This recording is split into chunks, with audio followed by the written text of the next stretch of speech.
Maybe they are both coming out of the bell housing. It's kind of the most pain in the ass place that it can possibly come out.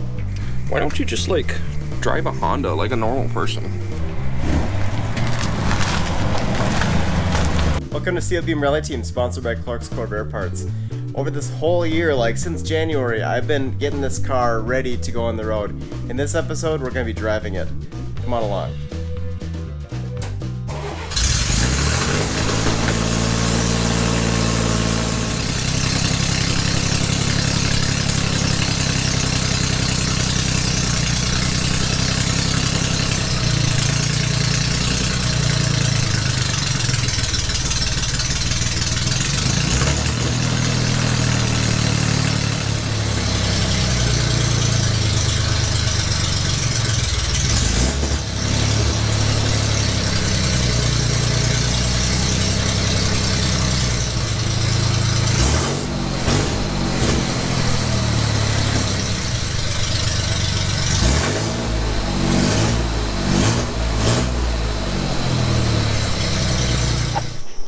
I guess you missed some of that, but I went through and realized that I was actually after top dead center on timing at idle, so reset that. It's at before about 4 degrees. Why did that change since I checked it yesterday? The vacuum was plugged in and it wasn't idling. We're going to put the trunk back on, and I wanted to get the weather strip on first and the rain tray. This is part of the Clark's Ultimate Weather Strip kit. I got that, so I figured I'd do the whole car. And we're going to start with this and work our way out. I guess we just stick the glue in the hole and push it in as we go. We're going to do our best here. It's going to be kind of hard to film this as we're both damn mosquitoes. We're going to be both working on this, but I'm hoping that we can show you something useful. Ultimate kit comes with this Permatex weather adhesive. Nice to get it in, even though I can get it wherever. It's just it's right there. So. Warning, cancer, do not ingest, do not breathe, do not look at. You want to go this way? Yeah. Oh. Hang on. The thing tells you to run the adhesive over everything, both sides, and then wait 10 minutes and then install immediately. But it takes 10 minutes to run it over everything. So I guess we'll wait 5 minutes and install it all. This is one of those jobs that I wish I could send back to Willow Run and just say, GM, make it happen for me and send it back to me, because what the hell? Are you going to be able to hold this thing? I mean, it's like 16 feet long. It's fine. Okay. So you're supposed to use a pizza cutter to push the outside edge in. And I guess that's kind of pushes your flanges in and seats them correctly.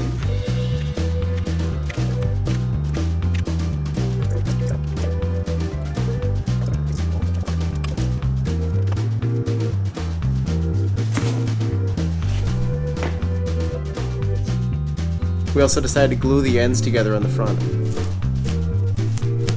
Looks like it went together pretty well. It's kind of a pain in the butt. You definitely want 2 people doing this, so bring a friend over. Or your father. Have your father help you. For some of you, that will be a very interesting experience. You know, if we don't get the weather stripping exactly correct, they're going to mark us down 3 points on Park Expose. Rally jokes. Dad got the rain trace piece back in, and we got the trunk lid back on, and now we're going to try to shut it on the weather seal. Whew! I want to pull the e-brake before we do that next time. She seals good. When I was pulling these fake vents off, oh my god, they look nice. When I was pulling these off, I couldn't figure out how they were attached, and they are actually attached by these little tiny retainers, and then they have these little seals as well. There's no gasket or anything, they just kind of sit straight on. These little guys, I put a little grease on the outside so it snaps in nice. Cabin with these babies. Alright, good to go. In the meantime, I think it's time to weld up what I have for the exhaust. We got a brand new Clark's muffler and tailpipe. They give you a muffler clamp with it, but I think I'm just gonna weld those together. This is a Clark's muffler hanger. They had this on one of their supplements because they're getting rid of them. I got this set up so it should be kind of in this position, and then the exhaust comes out here and goes out in this area. I plan on cutting this piece out because I think it looks like a diaper and ugly. So I think I'm going to take this and go basically straight out, maybe a little bit of a dip down, just so water doesn't get in.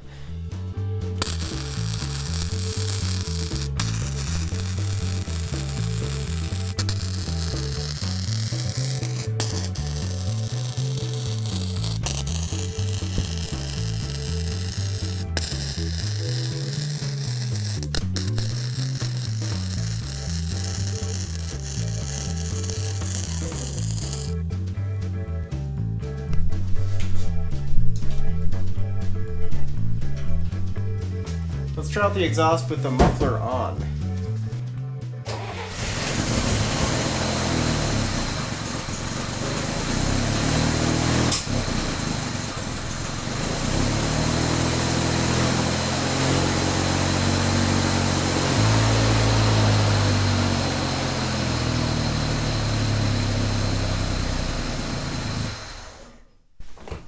Not too bad.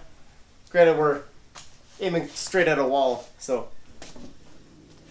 When I installed the engine and transmission in the last video, I noticed that the whole thing didn't quite line up. I ended up wrenching the driver's side transmission mount backward and kind of damaged it. It's got some cracks in it now.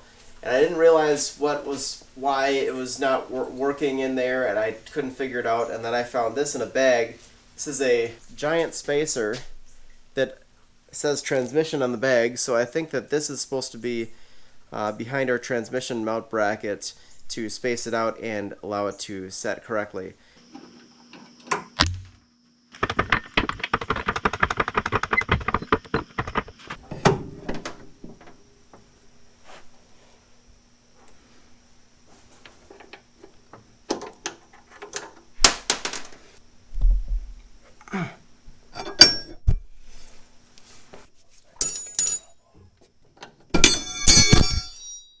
I'm going to turn the camera off because this is stupid. I don't like this. Finally got this thing to start in the hole. I found that the bolt that I had the spacer around, the original bolt, is actually a different thread. It's a larger thread. So I was trying to thread that in, wondering why it wouldn't go, and whatever. I'm going to use this Ace Hardware bolt, and we will set it down the road. I figured I'd put the engine cover back on, but we have a weather strip from the Ultimate Weather Strip kit that I'd like to put in before I reinstall this thing. And basically, when rain comes in the louvers, it all drains out of these holes on the back end, and the weather strip just keeps that draining water from going into the engine bay. Put these in, snap in pretty nice.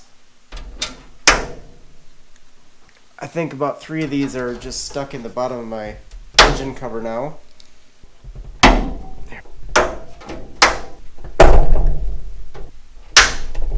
Maximum sealing, engage!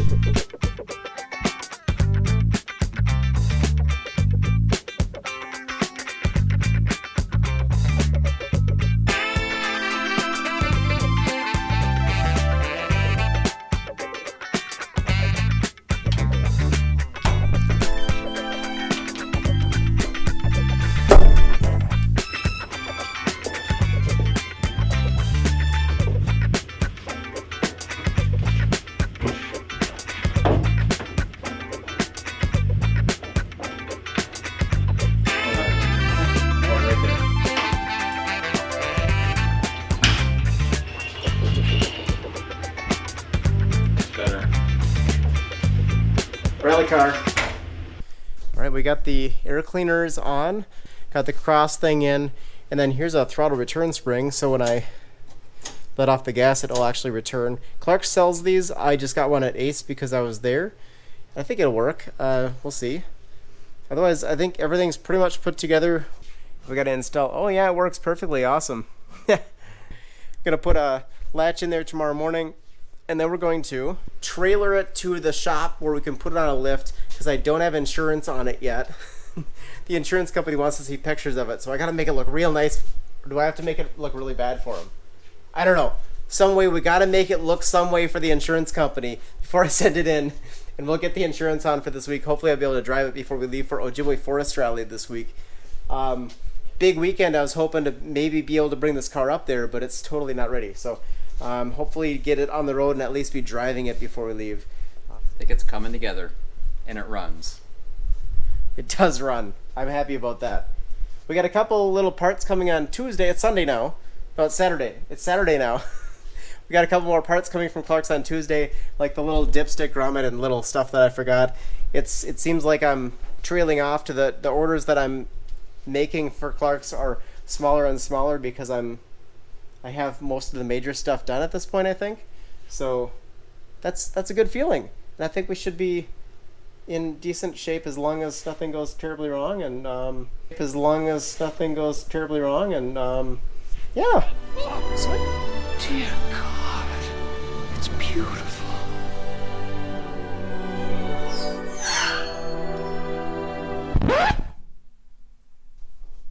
Looks like I have some work to do.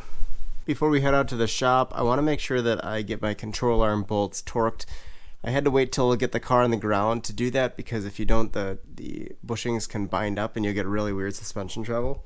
So I found that actually the passenger side inner is the only one that you can actually get a torque wrench on. Torque is 45 to 55. I'm doing about 35 with NSCs on it, and it's just really stupid. So I'm going to do my best with all these, but just a reminder, if you've been working on your suspension, you do need to come back and do that before you start driving it. Dad just got his transfer case conversion done out this door with the 90 Chevy, so I'm going to have to clean up enough of this to get the car moved over and driven out this way. Wish me luck.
Power, so I don't know what's going on with it. The carburetors are definitely not adjusted right. We'll have to get it on the truck, go do some stuff and see what we can do. Do some stuff and see what we can do, right? Welcome back. I'm at work now on Sunday. There's no one here, so we get to use the alignment rack. We're going to do a pre and post alignment analysis here. I got this set up so it can show us what the alignment is right now. Hopefully when we get the rear end set up, it'll be a little bit better. Let's go take a look. So you can see up front, this kind of exaggerates what's going on. The front has some weird toe stuff going on. I'm not sure if I'm gonna be able to fix that because everything's rusty up there. And on the rear end, we have the camber is way out, 1.6 degrees on the left. We got 2.2 degrees on the right, and they're both positive. And then the toe is in a little bit, or I should say the toe is out on the right and in on the left. So I'm going to do minimal adjustment on the front just because of how rusty it is up there, and I know I'm going to get new front suspension in the future, so I don't think I want to do that yet. I'm also going to get new tires in the future as well. So if it rubs the tires off and doesn't drive quite like I like it, it's not the biggest issue in the world. The rear end though could be a handling concern with the positive camber on there that can lead to suspension jacking from what I've read, and I don't want to deal with that. So we're going to roll this thing off the alignment rack here. We'll take it over to the 2-post lift and drop that suspension down. Probably cut the springs just a little bit.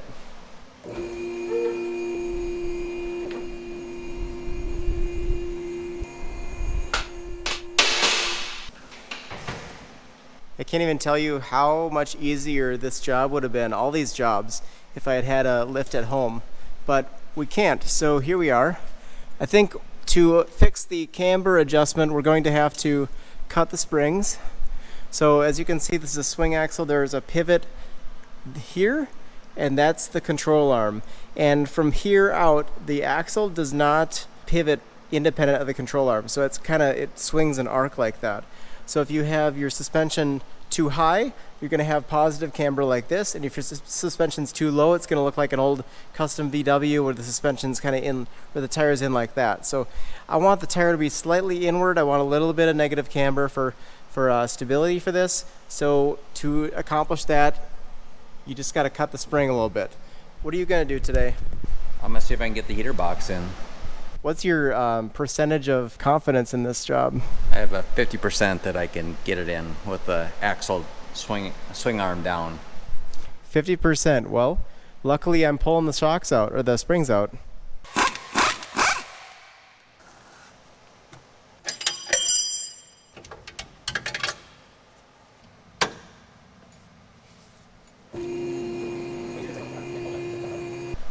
So I found that we have an oil leak here at the front of the oil pan gasket, and that drips down to here.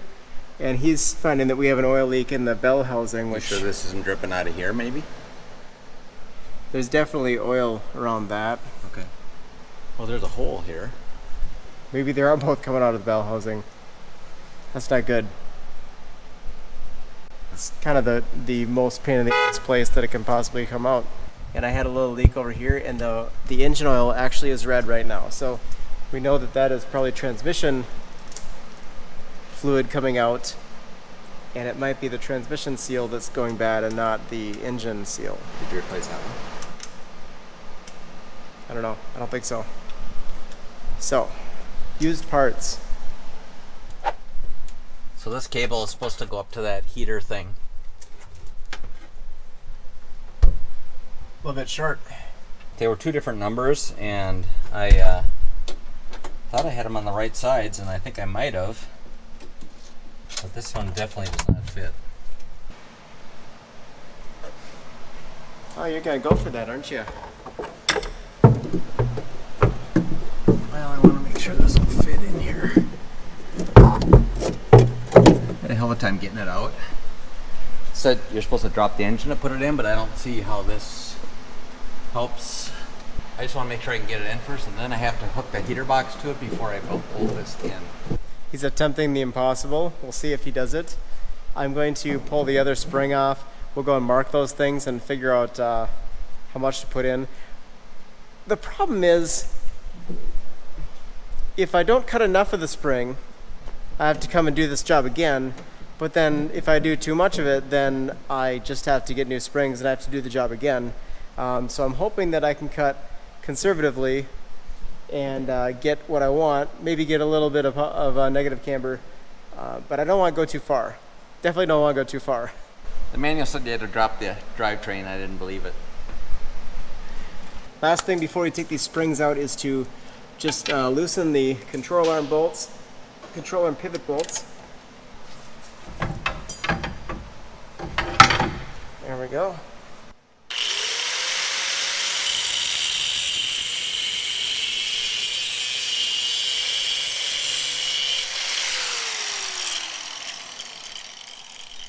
Pretty clean cut. No concerns about that. Can't find any paint, so we're gonna just smear some grease on it. One of the unexpected benefits of the shortened springs, the cut springs, is that even with the control arm bolted in and torqued down, I can actually pull this out. So we need to make sure that the spring kind of rotates the correct way if we can. I'm not sure it's going to be great, but it's going to be the way it is. So I can go and torque down. I torque down all these pivot nuts. Now I'm going to go torque down the other side because I know that the spring's going to fit in either way, and I don't have to mess around with this drop of the control arm BS. I've been told anyone trying to sell you a used race car is assumed to be trying to kill you. And check this out. We have a loose split lock washer on the subframe. So I'm going to have to retorque that, and I guess the adage goes for cars you build yourself too. So it's good we're having this in the air and checking stuff out. And it turns out that all 4 crossmember bolts were not properly torqued because I just stabbed the crossmember in. I kind of hand tighted them just with a wrench, and it's good we Did we check that? I remember it was kind of a pain in the butt to get that in. The cross member? Yeah. It's probably why I didn't bother getting the torque wrench out at the time.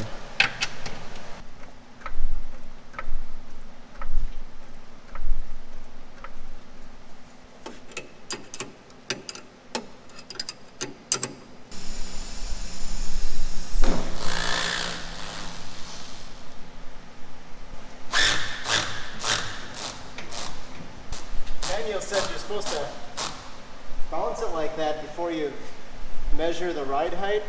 So I think I'm going to go run around the block, drive it around and get a couple bumps on it, and that should settle it a little bit, kind of like it did in the driveway, and we can do an alignment after that.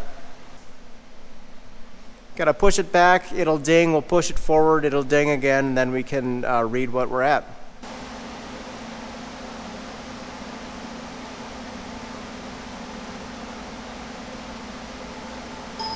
There we go. It's gotta sit there for a minute.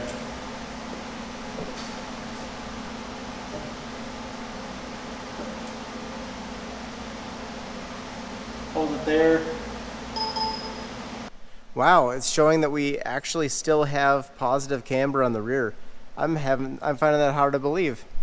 But it's only half a degree on the left and it's 1 degree on the right. So it's a lot better than I think it was like 2 before. I'm going to take it for now. I'm going to drive it like that and see how it feels, or feel how it sees, or I'm going to feel it out. We're going to work on the toe here. We have a lot of negative toe.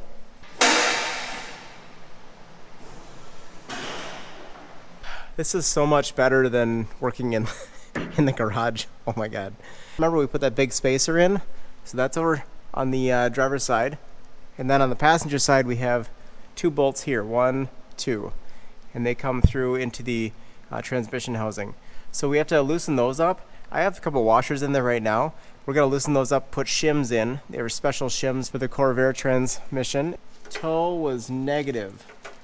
So it's actually, it's kind of splaying out. What we wanna do is bring it forward. So to make those go like that, we want the axle to go like that. We wanna push the whole drivetrain backward. All right, so we just undo these 2 bolts. One of them's gonna take an open end wrench and then slide these things in, hook them on.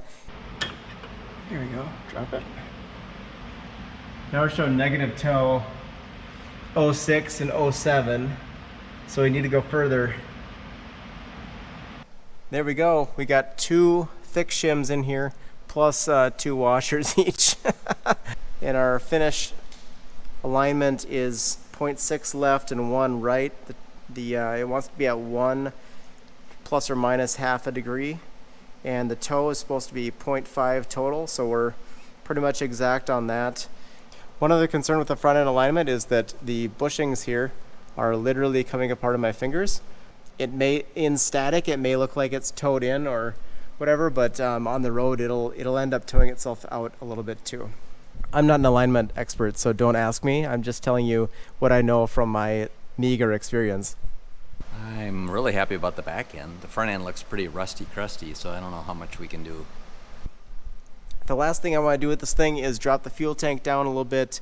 A couple of those brake lines in there came unclipped, and I have a grommet in the footwell that didn't quite go in right. So I'm hoping that with the fuel tank a little bit out of the way, we can get access, get in there, push everything back up, and put the fuel tank back on and send it. We drained fuel off camera to avoid the comments.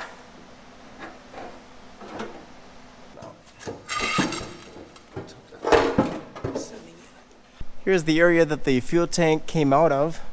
We can see our grommet here that I didn't bother to put in before. I forgot, I think. Then we have a clip right, where is it?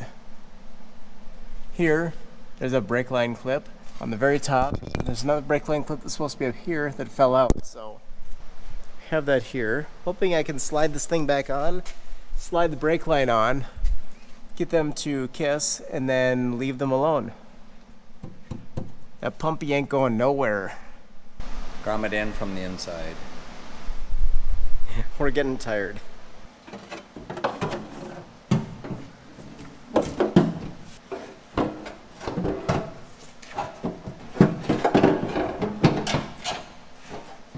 That definitely seems like the correct way to do this fuel tank, but sitting in the garage on my back, I could not figure out how to make that happen. Fuel tank went in pretty much as expected, so we are going to pack it up for the night. I'm gonna go make some brownies, and then we have to do some last minute work for a Ojibwe Forest Rally that's coming up this weekend. I have to make some maps, some cool Photoshop maps, and I think he's gonna work on some volunteer placements. So got a park edit for the night, and we'll come back to her later this week. By the way, thanks to my boss for letting me work in the shop over the weekend.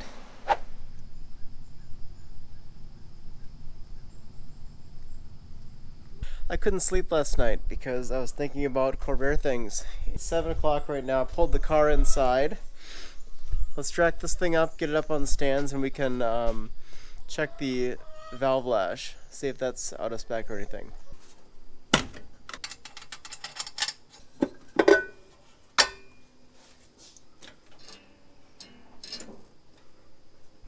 Yeah, it's opening all the way all right. So I think our issue must be valves and carbs.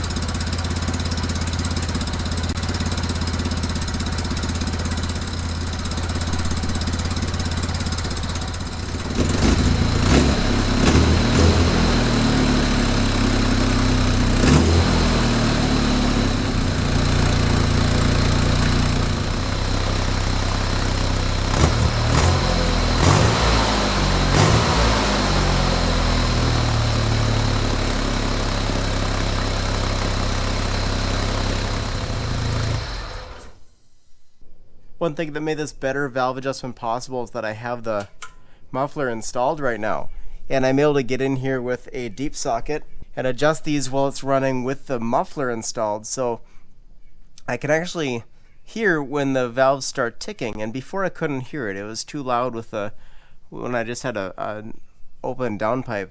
Now with the ticking, I can really dial it in, and before I had this at 0 because this one would start to kill the engine when I cranked it down and I couldn't figure it out. Well, I think I already had preload on, I already had lash on that valve, so when I cranked it down it was going past what everything else was at. So now with that figured out, I'm gonna go redo the driver's side, and we'll get that actually dialed in to where it's at an actual quarter turn from the 0, and we will go from there.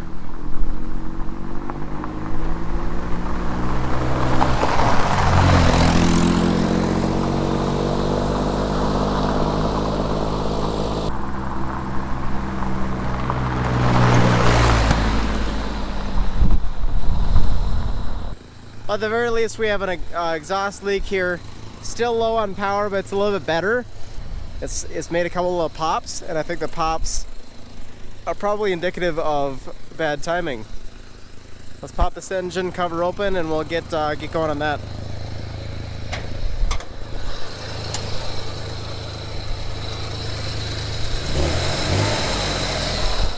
Seems happy when it's just sitting there, but when you put load on it, it just falls on its face. So let's try to get a little more power out of it.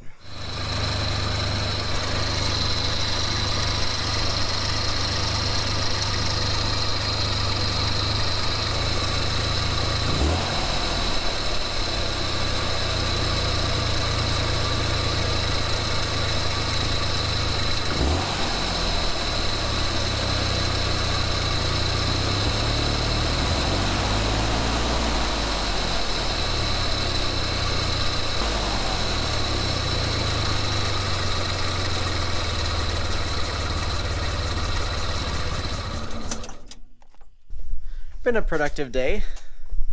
One of my channel members reached out and offered some information that alerted me to an error I've made.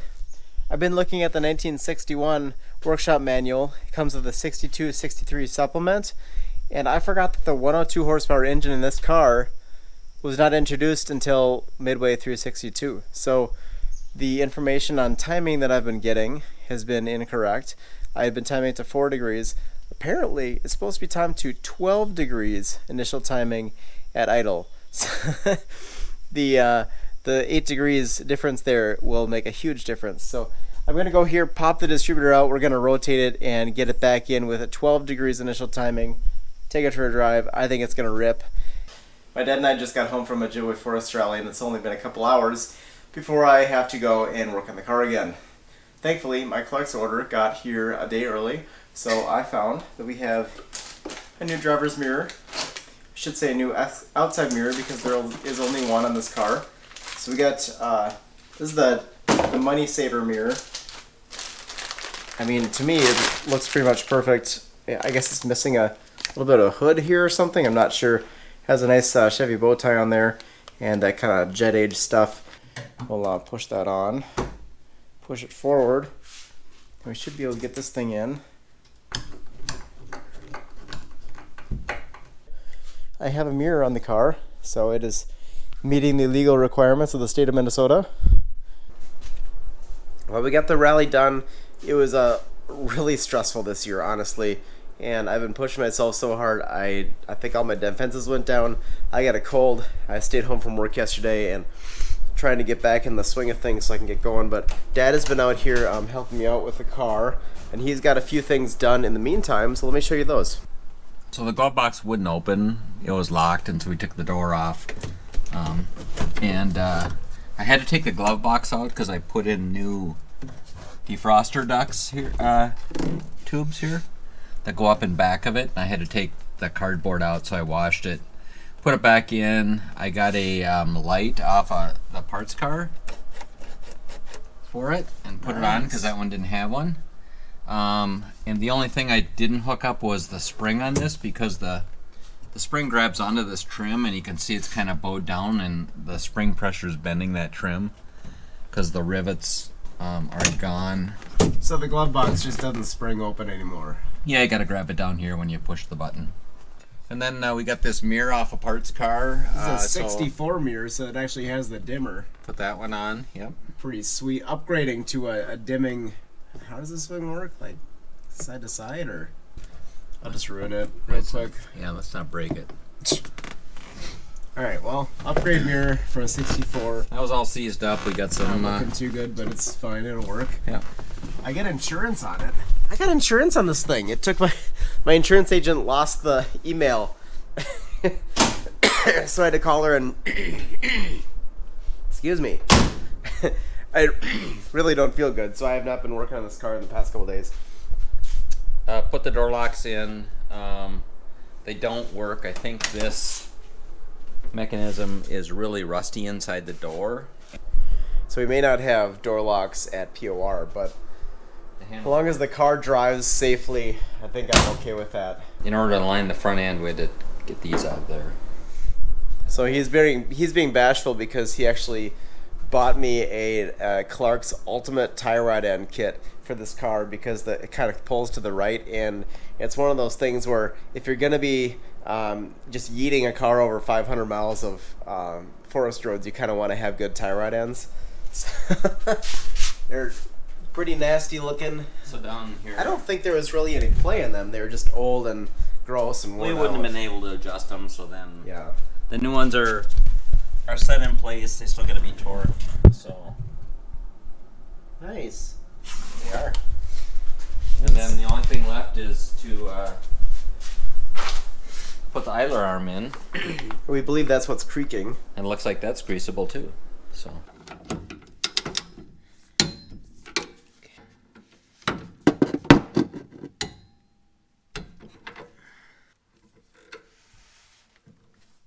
Anyway, it is Wednesday. We have to leave a week and one day next week, and I haven't been able to drive the car really yet. So I'm very, very frustrated, very tired, and very nervous about this project. I'm hoping that everything comes together. It's got to come together. I think I put together my last Clark's order last night before we go. And if anything else goes wrong, I just have to figure it out. So, yikes. Press on regardless is a big deal. I don't know if you guys understand kind of what that is. It's the 75th anniversary. It's been going on since 1949. And it's been one of my goals for for a long time to run this rally, and not only to run like last year, but to finish it. To be able to finish it in a car that I've restored is going to be... We're back. I am off the decongestants, and it is a week until we have to be on stage with this car in St. Ignace, so it's about time to get this thing tuned up. I have to check my notes on how to actually do that, but we're going to open the garage door here, let it warm up, and then we can get this thing all set up and try to tune this thing. I don't think I've started this thing for almost a week now, maybe over a week, so we'll see how it starts up nice and cold and everything.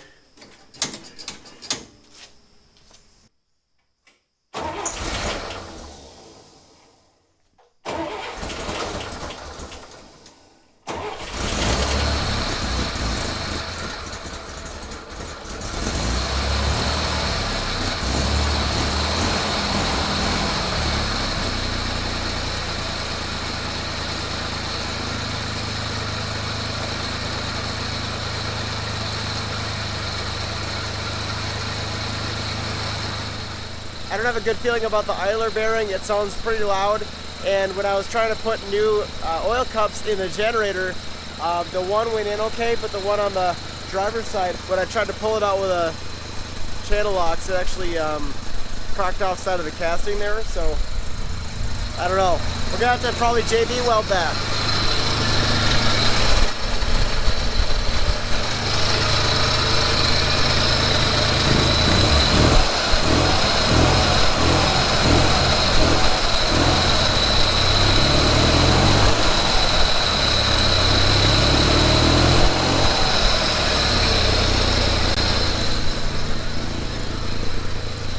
Considering the issues I've been having, I'm going to go through the whole process from start to finish, starting with the idle speed. Now on both sides I want to back out my fast idle speed and curb idle speed. Now I take a 3 thou feeler gauge and stick it between the idle screw and the lever. Go until that tightens up. And from that 3 thou measurement, we're going to go in 1.5 turns. So 1, 2, 3. That's preset. And I'll do the same on the other side, but I think I may have to pull the air cleaner off to get to that because it's super hard to get to on this side. And we adjust the nut here until the throttle barely closes over here. Both of these are held just a little bit open, and I'm not sure that's supposed to be like that. I guess you'd want to have it slightly open, huh? Anyway, so we want to go until this is gonna slide in easily. It is sliding in easily. I think I have a new one of these. Let me put that on. So we got about 7 inches of vacuum on the left carburetor and about 10 on the right carburetor. So we're gonna unhook this and what was it? Turn it up or down? Up on that shaft. We get that little thing turned up, I think 3 revolutions, so it's up higher on the shaft now. We're going to turn it back on and see how it goes. Go ahead.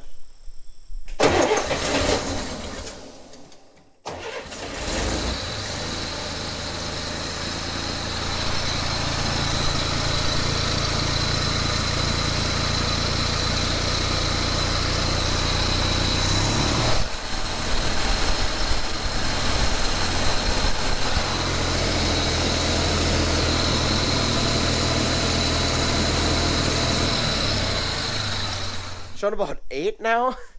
Yeah, I can't see nothing Okay, here. let it go. There it goes. You got it?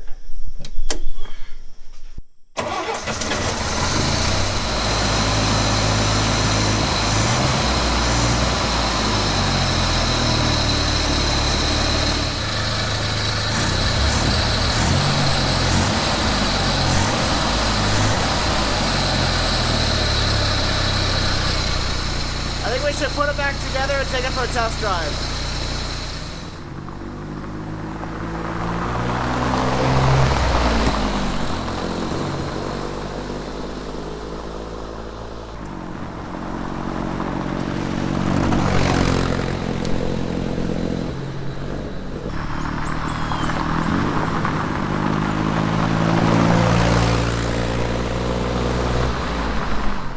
It's Saturday morning. We're going to hook up the trailer, get all the parts and tools together, and hopefully not forget the little wood screw to take that seal out.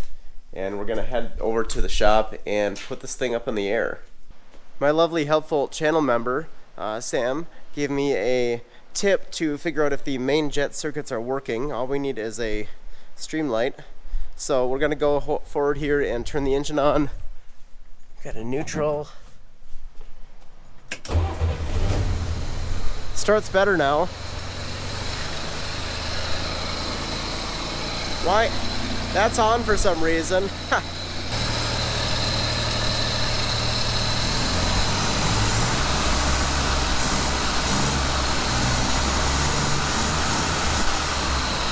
This one seems to be less than this one.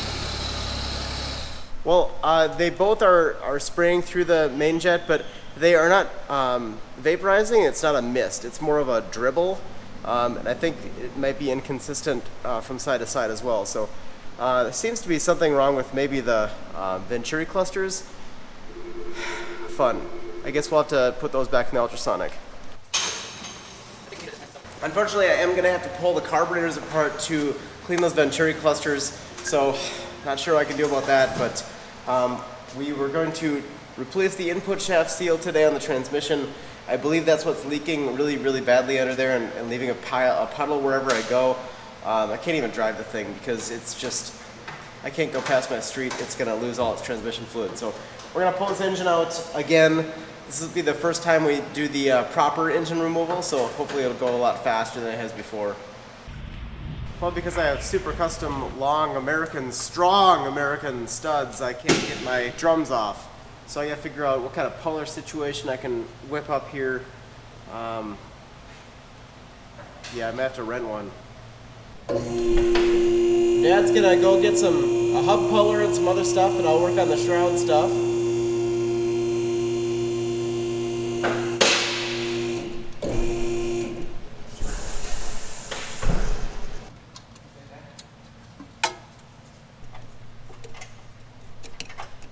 With the throttle linkage, speedometer cable, and some other stuff unhooked. We're gonna move on over here to the clutch shaft. Wait, the clutch shaft I think can stay, right? Yep, that's gonna stay all as one piece. So we gotta work on the clutch cable.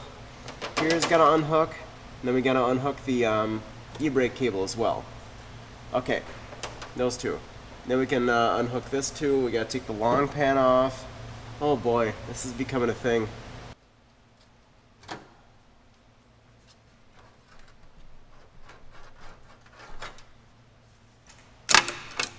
we go.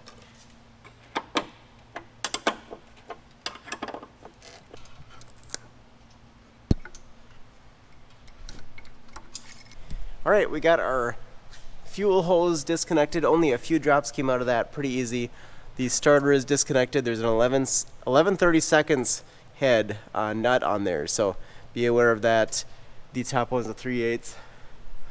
Got the e-brake disconnected because I think that was going to get in the way of our transmission mount stuff up here. And what else? The clutch linkage is done. So I think we're all about ready. We have our bolts out of the axle plates. So we're going to try to pull these axles out just a little bit, get the U-joint kind of things out of the diff, and that should allow us to... Are we then ready? Well, it shouldn't be too bad, but we'll see. Oh, whole backing plate came off, just like you're saying.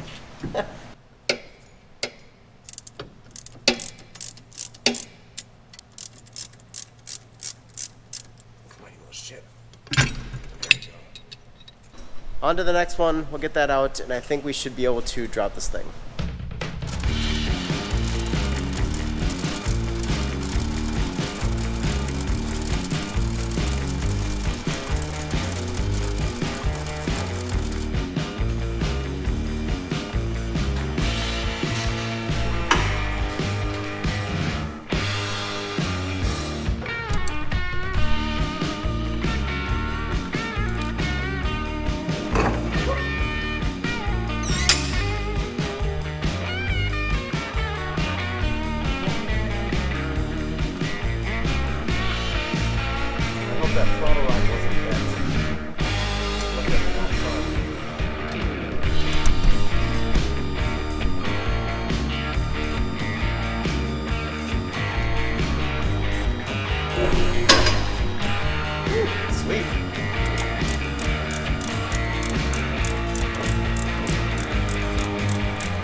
coming? Yep.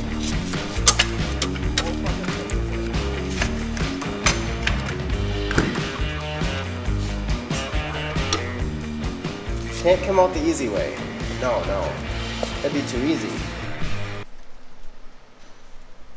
Pretty gross. I'm lucky I still have a clutch after having a leak like that. I think the ring gear has been pulling this oil up from the bell housing and flipping it all around in here. If we go over to my new workbench, we can see the drips all the way down from the top.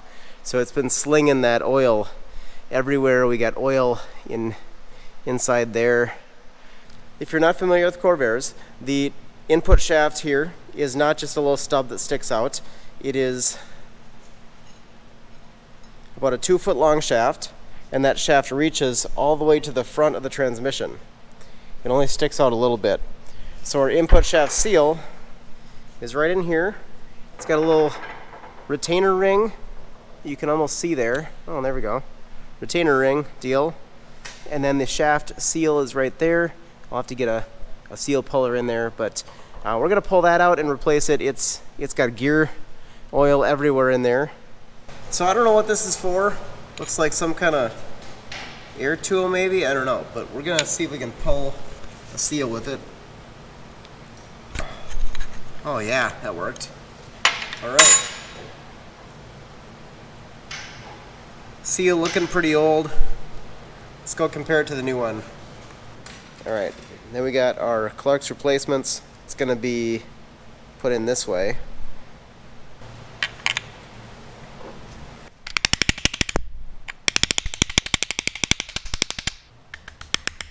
Nice. All right. I think she's in.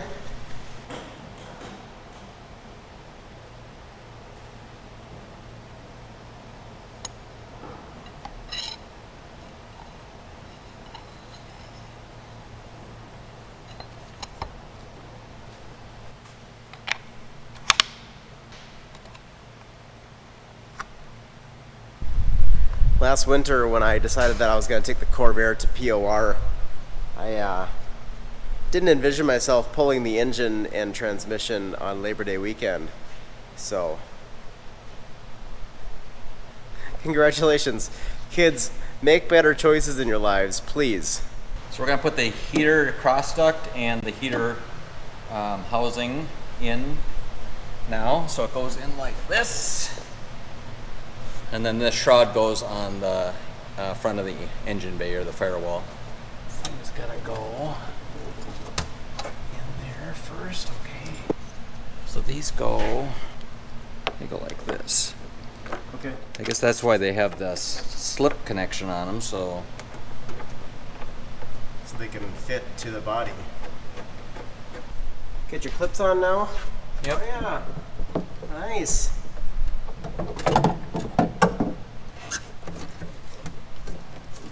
Suppose a guy could look at the manual. Now don't do that. That might be dangerous. And you want to be my latex salesman.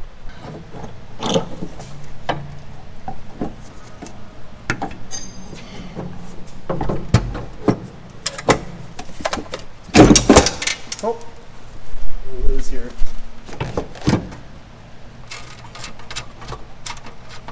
Okay.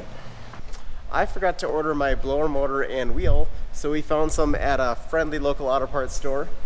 They should be coming in this afternoon, evening, about 5 o'clock. And we should be able to put those in before we throw the engine and trans back in. Danger, Will Robinson, danger, danger! Nothing can stop me. I am very strong. So since there's wires that run in these tubes, GM decided to put a little rubber casing here so it didn't short out the starter. Oh, Isn't that nice of them? Forward. Yeah, twist it. Move up and down, up and down. Up and down, side to side.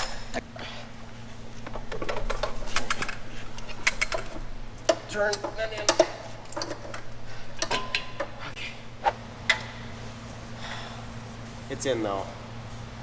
It'd be nice if they had like a convenient carry handle that you could balance the thing on. Installation, as they say, is reverse of removal. There are three things we want to do before we put the engine back in again. The first thing is we want to install our wiring for the auxiliary fuse block that we're going to run for radio and driving lights and stuff like that, GPS. The second thing is we need to have some grommets in there, so we need to drill a hole in the firewall for the grommets. And then the third thing is we need to have that blower motor and blower wheel. Blower motor should be coming tonight, and everything else I think we're going to get tonight and bring in tomorrow. It's coming together though. I'm feeling pretty good about it. Been here 5 hours. That's enough for me, but gonna keep going. We got our cross shaft off the carbs. I'm gonna go ahead and pop these things off. We gotta get our hard lines off and all that stuff. Put those things in a box and bring them home. And I got my work cut out for me for everything else too. Carbs are in their new home. We'll move those out aside, take them home with us tonight, and time to work on the idler pulley bearing job. Okay. Holy shit.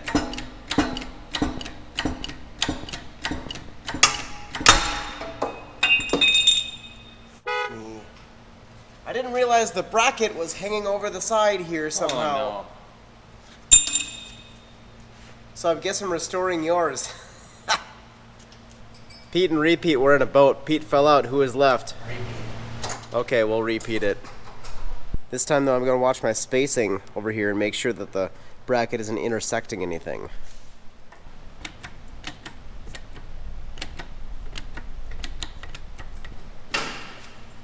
That's actually messing up the pulley. We got to get the bearing out, so we're going to push it. Oh. What the? I get a pulley part for you.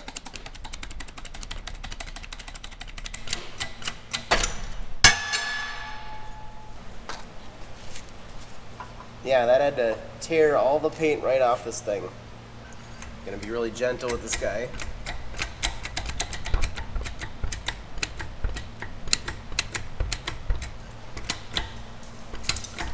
Hi, yellow dog.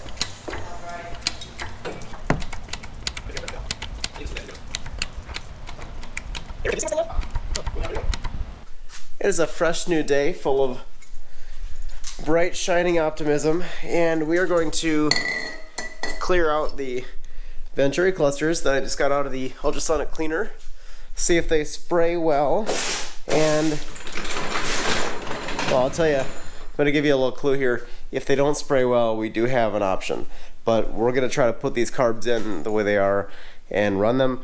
I did notice that since we do have the gunk in the bottom of the carbs, the sediment in there, I think it must be coming out of my used fuel lines that go over the engine. So my dad pulled the repop fuel lines off the ramp side. I'll buy him some new ones, and hopefully with all new fuel lines we won't get any more sediment. That's the plan, at least. Alright, let's spray these things out.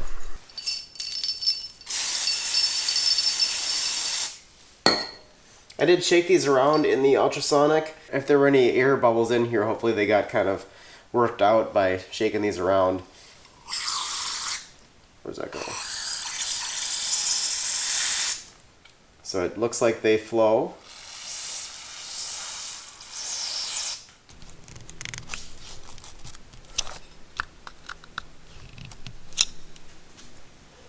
We'll see if it works.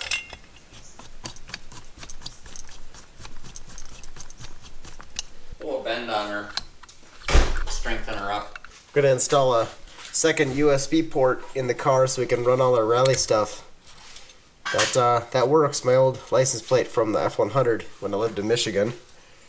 You guys remember the camber was too far positive on the rear end, and the only way to fix that is to shorten the springs in the back and lower the car a little bit. So we're going to cut the other half off of the other end so that it still has some of that ability to seat in its spring seat. So this is the end that we're going to be cutting off here. We're going to take it, here's the end right now, we're going to take it over here, so it still is going to seat a little bit kind of factory-like in the spring seat, hopefully, but it'll be another half a coil shorter for a full one coil reduction in both springs. The ham radio is going in this car eventually, so we have to run the antenna wire through, and this is kind of the mount for the antenna, NMO mount. So we have to run this through from the engine bay forward before we do anything else, and it's gonna have to live in there. So we have to put a grommet in here. We got a grommet from a 64 Corvair. It has 4 holes in it. The auxiliary power stuff that we're gonna have going on is gonna go through that one. We were gonna originally put the 4-hole through the kind of engine harness area here, but that means that we would have to unhook the entire antenna and feed it back through the pan to get the engine out. So this is gonna allow us to leave this where it is, pull the engine out, and not have to disconnect all the auxiliary electrical and wiring and radio stuff. We also got this fuse block from Napa, so we're running two sets of 12 gauge negative and positive wires. They're going to come back to the battery area, and we're going to run all our radio off one of the wires, and then all the lights, GPS, rally safe, all the other stuff off the other one. That's all got to run through the 64 grommet though. So I'm glad we're adding the capacity for this. Otherwise, once we get this wiring in and the grommet in, we should be able to put the engine back in. I forgot the springs at home, so we're gonna have to go home and get a snack and get the springs. But otherwise, I think we're on the path to success here. We can start putting stuff back in. I got my carbs back on. We got the new fuel lines from the ramp side, because the fuel lines for mine, I think we're maybe putting a little bit of sediment in the carbs. So we should be done getting the fuel sediment and all good to go. All right, we got this in. We got the 4-hole grommet here. Those are going to go up to the battery, and then we'll have that on a fuse block in the front. So we'll have that all fused. They go into a whatever this loom thing is. Had that lying around, and that comes into a grommet that we pierced into our hole here that we drilled. So that's gonna go, well, my dad's convinced that it can somehow cross over or under the shifter shaft here. I'm not sure about it, but he thinks we can. Dad got that blower motor in, and there's a little hole in the side of it that you have to plug. So we put a random little rubber grommet in there. Otherwise that motor should be working properly now. Everything's kind of in where it should be. There's stupid little Corvair staples in this little strap, but that's the life it shows, I guess.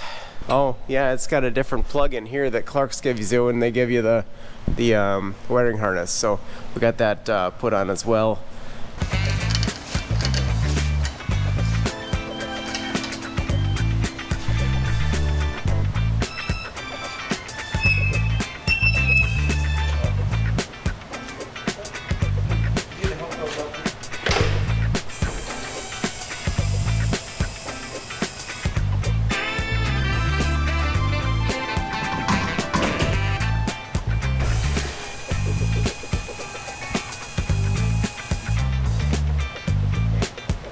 This carb thing's gonna hit otherwise.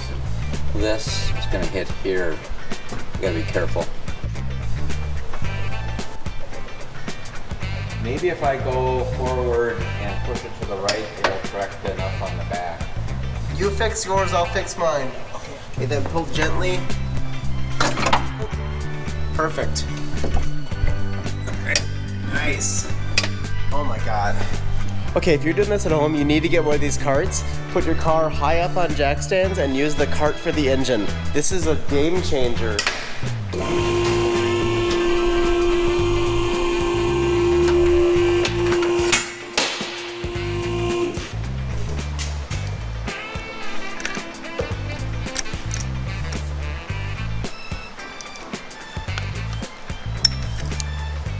Got a lot of stuff in now. We got the drive shafts in, speedometer, clutch hooked up, accelerator hooked up with a couple new bushings in there that I forgot before. We got these newly shortened, extra shortened springs in with our shocks. Nothing done up here at all. How you feeling about the progress? Well, I always wish it was a little further along, but it's going pretty good. How you feeling about spending your Labor Day weekend wrenching on an old car? As long as I'm working with my son, it's all good. We're not really sure how the wiring is actually going to go up here, so we're just going to do a little loose zip tie around there so it doesn't get in the way of shifting. That way I can drive this thing around the parking lot, drive it on the alignment rack, do all the work, and then we can come back tomorrow with the correct P-clamps or whatever we're going to use there. Test fit the rear seat and make sure that any P-clamps aren't intersecting, one of those words, with the rear seat. And I think we should be able to get that really dialed in at that point.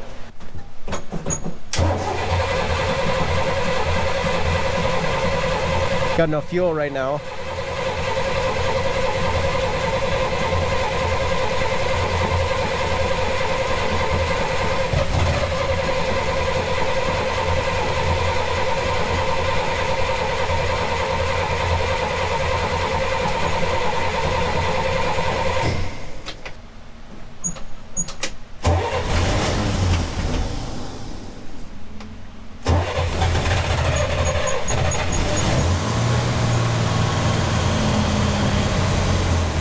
Throttle stuck maybe?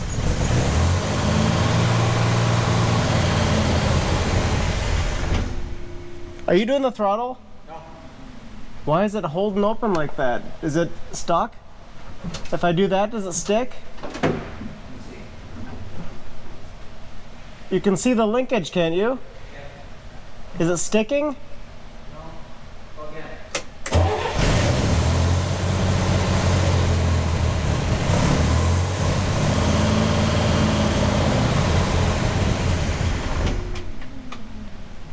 I felt weird resistance in the pedal.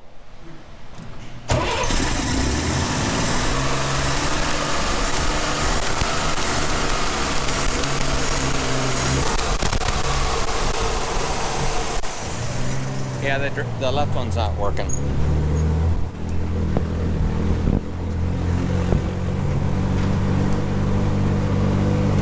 Well, the idle's super high right now, which is not fun.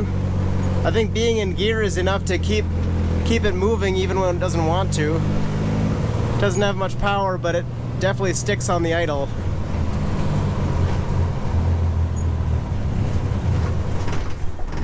And it dies. Well, I'm definitely disappointed in those Venturis. I thought they would work a lot better. We are gonna work on our last ditch solution to that tonight and tomorrow morning, but first we're going to try to line this thing the way it is. Target is mounted at wrong angle. Which one's mounted wrong?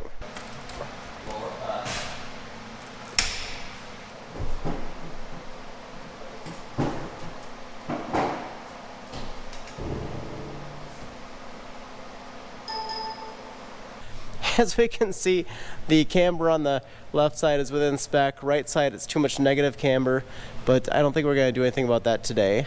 The toe is what I'm concerned about the most, and we have negative toe on both sides. So we're going to have to push both of these front of these wheels out, and that's what our tie rod ends are for. The rear end looks like we have a lot of toe going on actually, but that's saying it's within spec for that. I guess when you compress the car, it's going to squat down and the toe will go open a little bit. So that'll be hopefully. Push on the back? Well, we should go sit in it and see what it says then.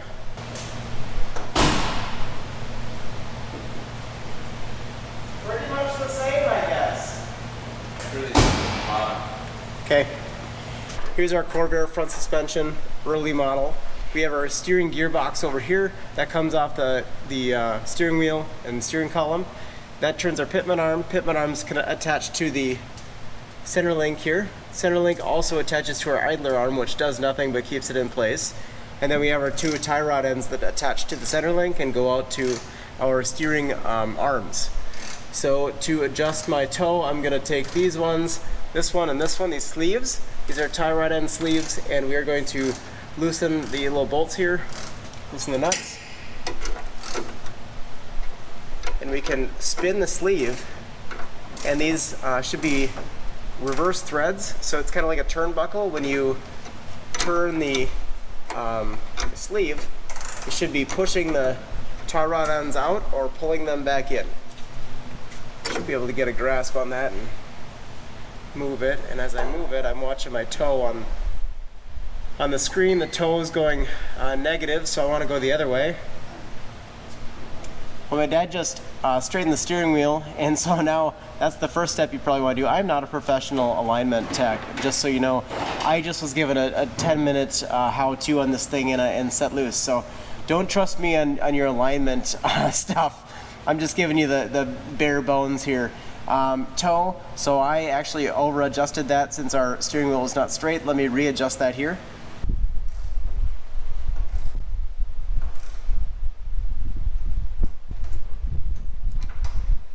With these measurements on the computer move around a little bit, they'll jump 1/100th of a degree pretty easily. You just breathe on the tire, just even touch the tire and it'll go off like 1/10 of a degree anyway. So let's take a look at this here. We got 0.32 and 0.33. My target was 0.31. And as you tighten those tie rods down, those sleeves down, it starts to just wiggle a little bit. So we got that pretty close. That's within 1/100th of a degree side to side. And the rear end is still pretty good. The toe is within spec. The camber I would like to be negative 0.5, which is out of spec, but I don't care. Because this is more about handling than the factory specifications. So the front camber we gotta still work on when we have a front end rebuild done, but right now I'm not doing that. We're just doing the toe, getting it in place, and we should be able to drive this thing quite a ways without having to wear the front tires down or have the steering pull to one side or some goofy stuff like that. I'm super lucky to have access to technology like this and a facility like this, even if on the weekends, because I'm saving like at least $150 I think on doing this, maybe even 200 depending on how many comebacks I do. But I get to install all the suspension parts I want and get it to straighten out, and I think that's just awesome. Let's send it. It's 54 degrees out, and I have used my whole summer working on this Corvair. Our solution to the carburetor problem is to pull the carbs off the ramp side. It is a known running driving vehicle with known running driving carbs, so we should be able to pop them on. These are earlier 61, 62 manual choke carbs, but I think everything should bolt up. As long as I don't want chokes, I should be okay. Two very nice looking carbs acquired. Let's go put them on.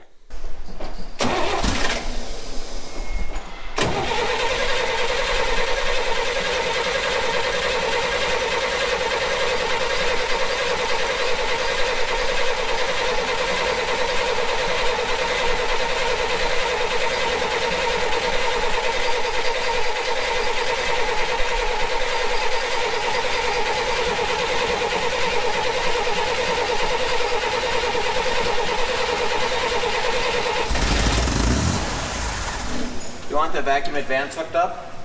Oh yeah, did I forget that? Yeah.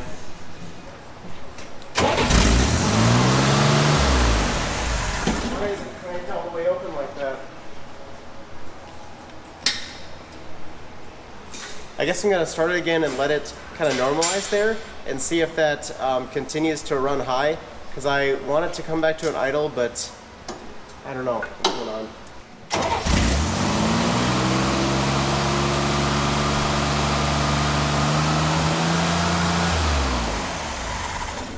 Something's going on with this thing. It feels like it's not, like there's no throttle return connected, and there is.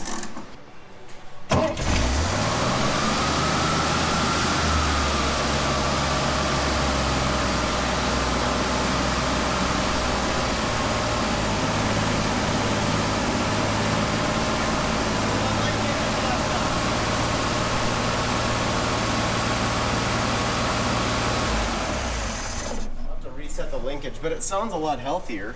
Oh man. Dude. Yeah, it sounds really good, but it sounds like it's idling at like the moon. So we're gonna try to bring her down a little bit. Something's nice, really nice. I've been in here messing around, tuning this thing a little bit.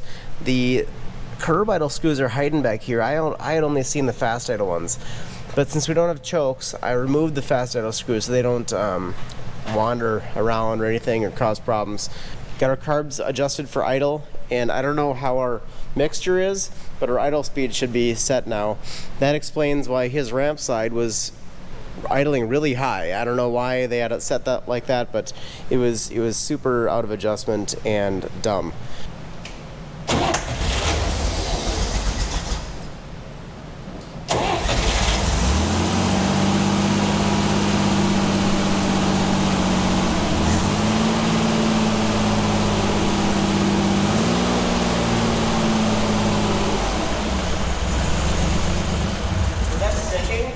Yeah, it's not coming back.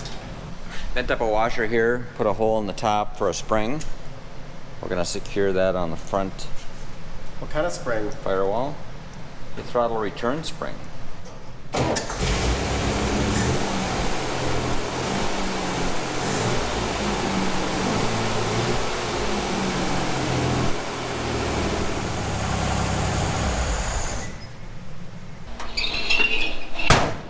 Time to go.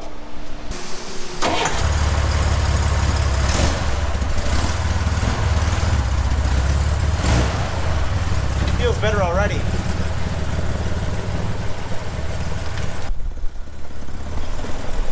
it actually drives.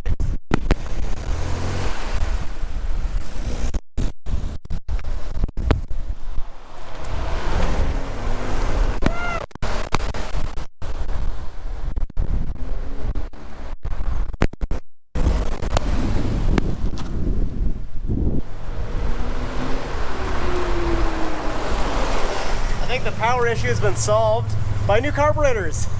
Wanna go for a ride? Oh, I'm rubbing tires definitely. You're what? I'm rubbing my tire on the fender.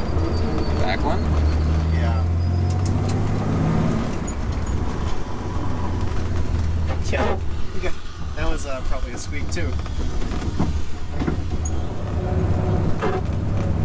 Yeah, yeah, we're squeaking on all the fenders. Oh jeez. Yeah, that's my tire hitting the fender.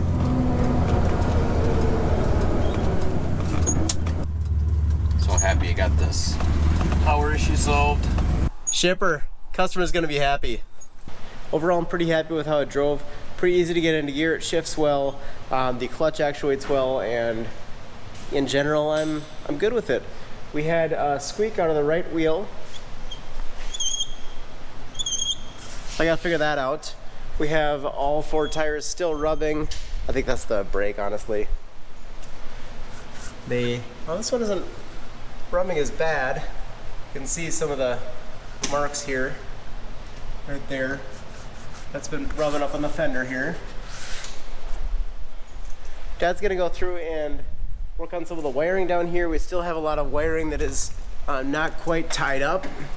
Want to get all that kind of tacked in. We got some P-clamps for it, and then the antenna is not doesn't have enough lead, so we're going to try to pull that wiring straight, pull the antenna through, mount that on the engine cover, and we'll have that all ready, and I'll be able to hook the radio up later on. In first gear, there's a little bit of a, if you get in a low RPM situation in first gear, just kind of crawling around, it starts to kind of go like that. Like a rhythmic surge kind of thing, and it kind of, I don't know what that is, but I don't like it. Nothing I can do about it right now, so we're just gonna live with it for now. Sorry, I forgot the GoPro at the shop when I went to lunch, so we didn't get any videos of the car in the parking lot, but you have to trust me that it went there. I don't want to forget to mention, Dad went in here and he's been wiring up a auxiliary fuse box. Auxiliary fuse block, I should say. So that should run all our rally accessories. Not quite all in right now yet. These are not hooked up to the battery yet, so we're not going to worry about those. But they are going to be hooked up to the fuse block in the future. and I think that's going to be independent of our stock fuse block, so everything in that should be staying on no matter what. So like the ham radio, if we're going to sit at a Marshall location at a rally and do radio Marshall stuff or whatever, and then if we have our GPS plugged in for TSDs, we go to do a fuel stop, that it won't break the GPS connection with everything and stuff like that. So it'll stay on, and we'll not have to worry about that stuff going off. We got the wires going in here for our auxiliary stuff, and that's going to go into the battery. It's going to hopefully run kind of straight like this, so it should look really clean in there. Underneath we have that auxiliary wiring coming down through the short pan bulkhead thing. Comes up through a P-clamp over the top of the shifter shaft there. It actually just barely clears, I think, and then comes over through that is it e-brake holder? That's almost like it was made for it. And then we rolled it into the same hangers here. We got some new hangers here, and it all kind of goes together. Manual says we want to adjust this out till you can feel some uniform heavy drag on the shoes. Go a few clicks out and see how it feels.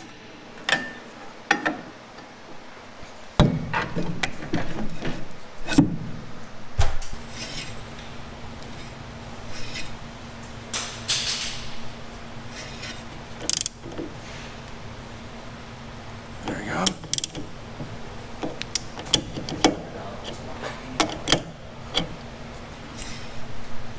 The real test is going to be in the test drive to see if it pulls one way or another, and then I'll just have to do it again.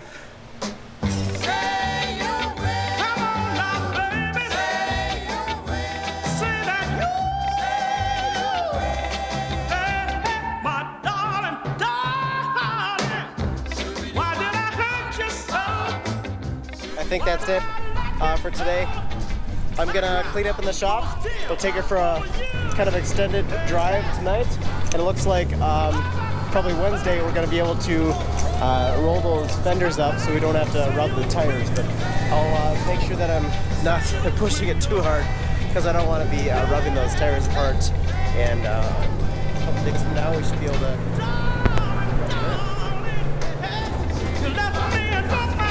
Heel toe downshift there didn't work too well. I played the fool over you. So never come back. Oh, please come back. Say you will. Say you will. Come on now, baby. Pretty happy with first experiences here.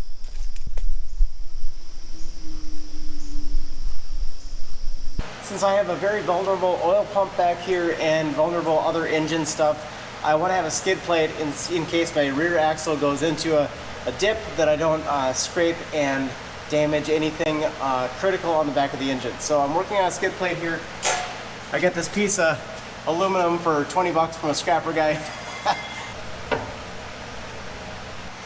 Boy oh boy, I am tired, and I drilled it the wrong place here, and then I drilled it the wrong place here, and then I had to enlarge the holes a little bit, and finally got it fit up.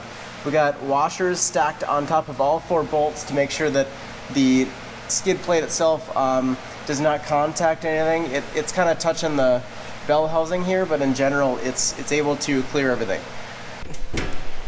Well, there's our finished skid plate. No, it's not pretty, but doesn't need to be. It just needs to protect me from ruining my whole engine. I think it's going to give us plenty of protection, and hope I don't eat my words, but I like it for what it is. I think it's going to be a good addition to the car. Just tell me it's not bad. Tell me you still care. Say it's not too late. I love you, Mom and Dad. We are here at Gavin's secret rendezvous location. We're going to roll the fenders, but I rolled into the parking lot after a half-an-hour journey through the hood, and of course the throttle shaft falls off. The circlip fell off because I didn't have the special washer that Clark sells. I neglected to buy that, so Underneath the car, there's no throttle shaft. So we zip tied that back together. Should be good to go. I think it's gonna happen. Hopefully. So if you've never rolled a fender before, it's a pretty straightforward process. Basically, we need to take this flat lip that sits right there, and we need to roll it up. You bolt it to the hub, and you just kind of apply pressure and rock it back and forth until it massages it out to where you want it. And while doing that, we're also going to be applying heat so that it doesn't crack the paint. That's a big risk that you run doing things like this. Especially with high dollar paint jobs like this. Yeah, I know. I'm sure that whoever painted this put a lot of time and effort and probably love into it. It looks like it was painted with love. Probably didn't just like show up on some afternoon and shoot it and leave. Yeah, so we want to make sure not to crack the paint. Gonna worry about the vinyl with the heat application? We're not getting it very hot. It won't be. It'll still be very touchable or something. Yeah, and just warm-ish to the touch. You should still be able to hold your hand against it completely. Warm summer day is what we're going for. Warm as Gavin's heart. Yeah. Yeah, we don't care about the paint that much. I fully expect to have giant tree scrapes down both sides of this thing within a year, because that's what rallying does sometimes. So we're gonna do it the best way we can, and if it doesn't turn out that way, whatever. At least I won't rip my tires apart and forest roads. I really don't want to have to use my spare because I ripped my sidewall apart on the fender. That would really suck. So we're just going to start heating this up. I've got it just about to where it's ready to apply pressure on that fender lip. We just want to get it warmed up a little bit just to make it fold a little easier. That's all we're doing. Man, I sure hope he's supporting it at midnight in a random parking lot. Go check out Gavin's channel. He does race car things. So I'm only really aiming to roll this portion right here because that's what seems like it's at any amount of risk of rubbing. So I'm not trying to fold the whole lip all the way around or anything. The wheel arch is kind of We're just trying to get the top flat of the wheel arch. That's all I'm really going for. Yep. You should be able to see it flexing on camera there pretty easy. Just slowly making a bunch of passes and making tiny adjustments to massage it out bit by bit. So that right there is about as flat as she's gonna get.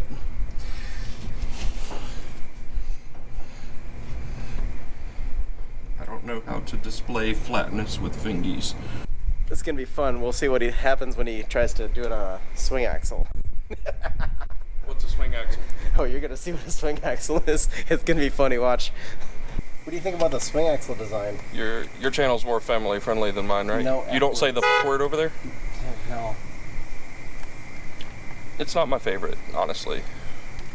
I wouldn't wish this suspension setup on anybody. Except Volkswagen owners. They deserve it. Do they? Why does everything under here look all brand new? Look at this. Look at that. What is that? Is that like an intake boot? It's a heater hose. What is a heater It goes hose? up to the heater box. Like for your heat and interior heat? So, yeah. So as the air goes past the cylinders, it warms up, and then they shove it into the cabin. Neat. Why don't you just like drive a Honda like a normal person? You should see what Uncle Sam did to my butthole.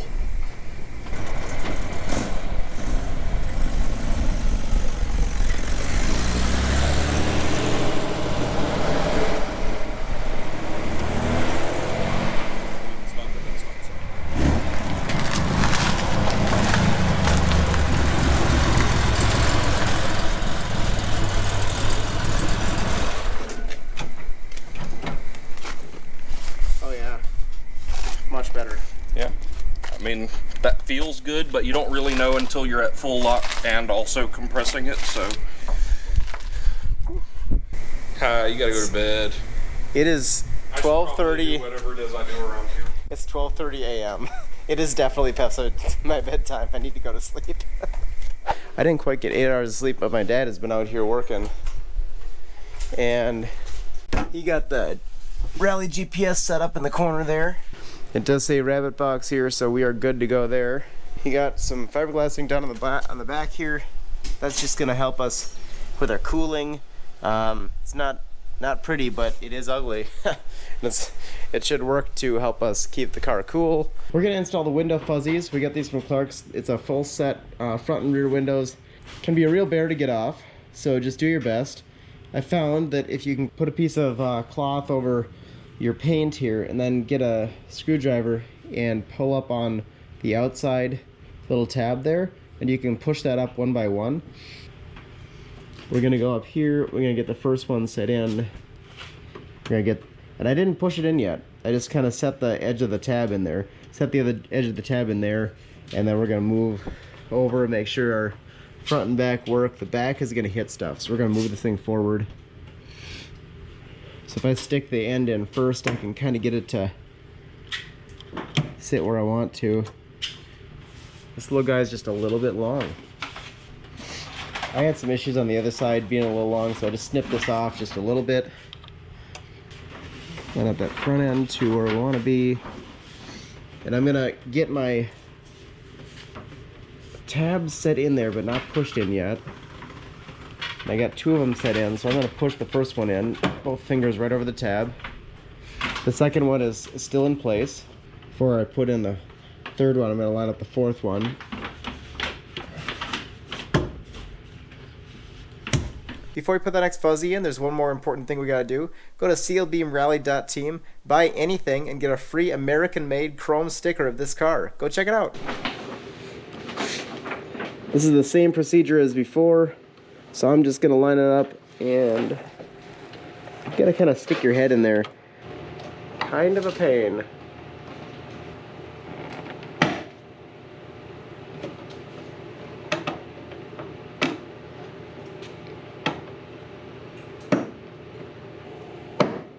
This just sucks to do. And this one was not started, so I really screwed myself over. Oh, that might work. Oh, got it. All right, this is the ticket. Uh-oh.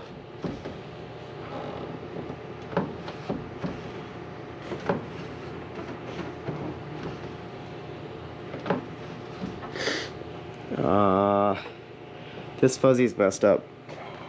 Well, I got the door one in, that went in fine, but the side window, the inner fuzzy on the side window, I didn't quite put in the right spot. I had it too far forward, and I tried to hit it in with a screwdriver just to get it out of the way and bend it back, and it didn't work. It caught the track that the window rides on, and you can see the little insulation between the window and its track. You can see the track just in there, kind of split apart. So now I have to disassemble the inside of the door, or the inside of the panel there, and get the window put back together. I'm not gonna film that. I think I'm this close to screaming, so we're just gonna let it go. We'll go on to the next project with the video, and hopefully I'll get that put back together. I'm very, very stressed out. We leave tomorrow morning, and we're still doing stuff like window trim, door cards, fucking door handles, stupid shit like that. So one of the nice things about Clark's is they give you support for the little things, like putting the spare tire in. There's supposed to be a piece of felt in the wheel, kind of spare tire area here. Give you a little piece of felt, and I used weather strip adhesive. Now the tire shouldn't rub through the paint. Pretty awesome. We also got the little oil cup from the generator glued back on after I ruined the casting, so I had to JB weld the little pieces of casting back together right here and put the new cup in. Hi, Nikki.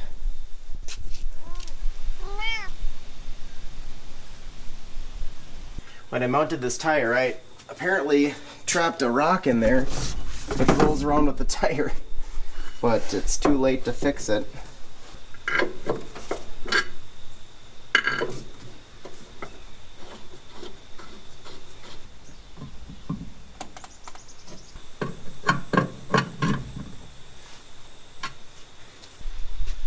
Spare tires in. Speaking of emergency gear, we got a random, I think this is from a Chevy Trailblazer, this jack, and I put it in the stock location. It's very securely held in there. Awesome. We got two safety triangles, reflective triangles, and I've been putting together some stuff to bring with us. Extra oil, extra trans fluid, and yeah, we got jumper cables and some other stuff, some random carb parts and stuff in here. And I think we're off to the races pretty soon. Gonna be starting to, gotta do a little more tuning today, and we'll be starting to pack this thing up for the actual rally. Alright guys, it's past 8 o'clock. The night before we have to leave. We have to leave in 12 hours, and I don't want to be here, but we got to get some stuff done still. Very worn down. We have a muffler hanger here from Clark's, and it looks very nice. It's got a little rubber piece in the middle. It's got 4 holes here that mount to the engine, and I think we have to get to one of the holes in the engine bay, so let's get that engine lid open.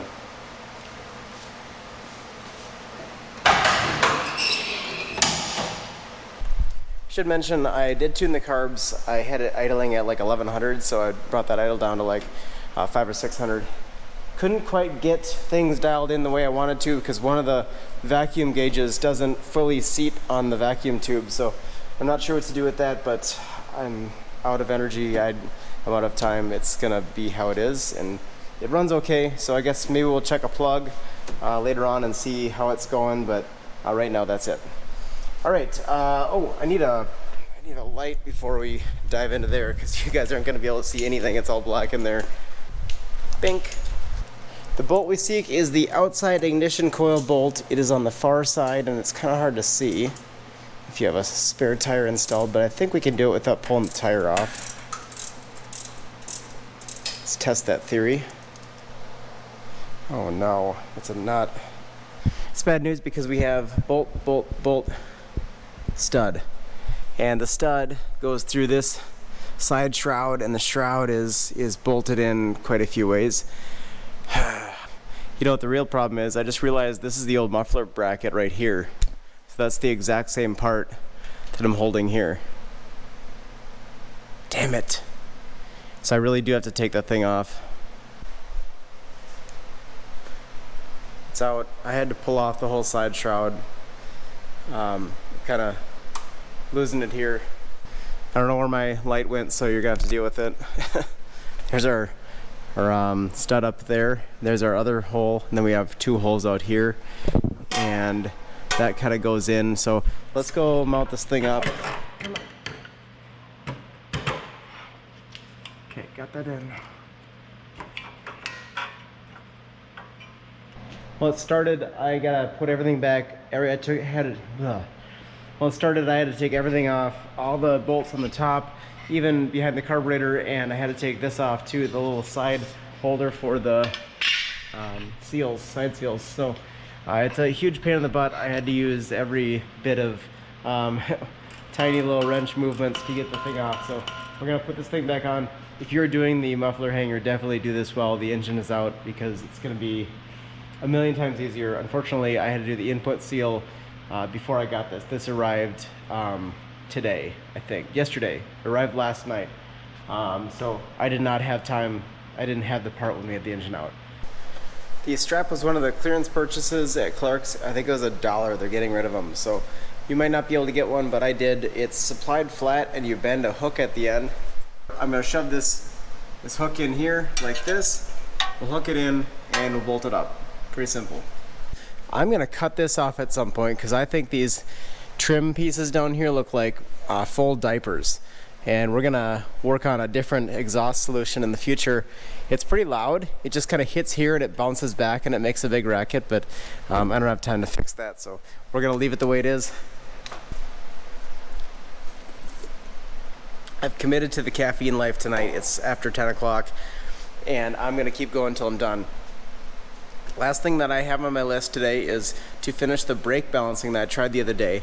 You guys may recall I had some issues finding parts for the rear brakes on this, and I had to reuse one of the adjusters, and it's actually bottomed out on the adjuster. I think these are Napa adjusters that I ended up using, so I should have just gotten the whole kit from Clark's. What is wrong with me?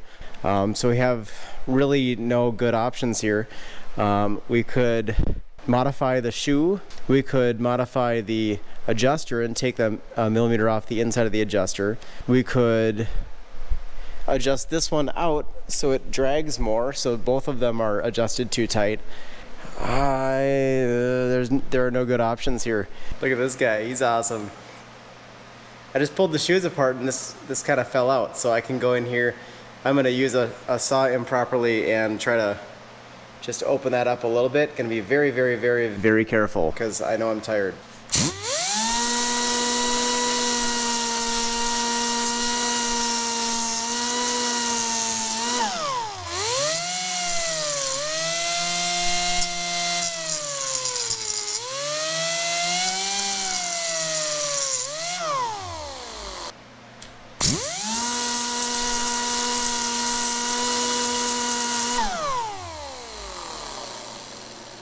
It should do something for me.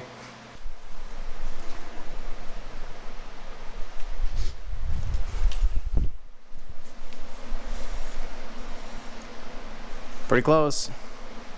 Let's get this thing on the ground and put the tools away, and we'll go home and pack. Because I haven't done any packing like whatsoever. I don't even have my tablet mount moved over. I don't have anything set aside. So it's going to be a really interesting night. Jeez. Lucky I have my tea because I had one tea bag left. I would have been sleeping on the floor already. Anything else that this car needs can be done in the hotel parking lot tomorrow or Friday morning. I believe we have to be at the hotel at about noon to 1 o'clock on Friday, so we have a couple hours if we need to pull a wheel off or do something with that, test drive, whatever it is. It's been a really extremely long haul. I am super burnt out. I have no mental energy left. I have no physical energy left.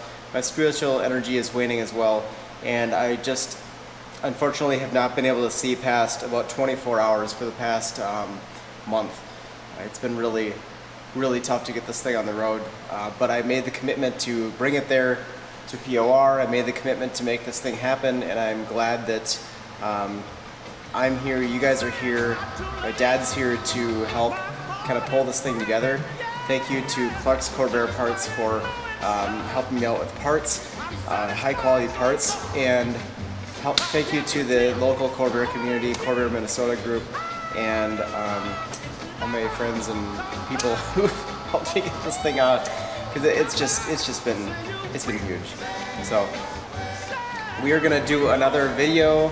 I believe it's going to be a single video for the actual rally itself, and I hope you guys join me because it's going to be 75th anniversary of this rally. It started in 1949, and it's going to be a special one. Tune in next time. Thanks for watching.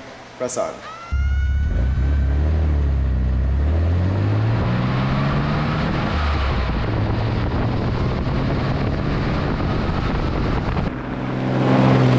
What's the sign? Bell Lake?